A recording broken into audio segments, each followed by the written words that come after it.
રહ્યા છો Vadodara 24 hertz news channel. હવે જોઈએ અગત્યના સમાચાર। વડોદરાના પંચવટી પાસેથી પસાર થતી નર્મદા કેનાલમાં વિશાળકાય મગર દેખાતા લોકટોળા ભેગા થયા હતા। વડોદરાના પંચવટી પાસેથી પસાર થતી નર્મદા કેનાલમાં વિશાળકાય મગર દેખાતા લોકટોળા ભેગા થયા હતા।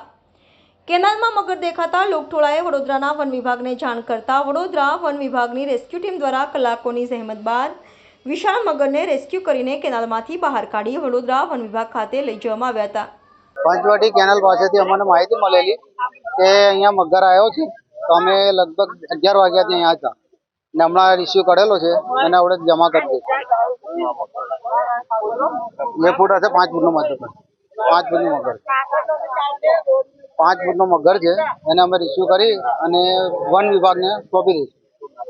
સલીમભાઈ નામ છે અમારે વન વિભાગ છે કમાડી બાગની પાછળ છે, ત્યાં સોંપીશું।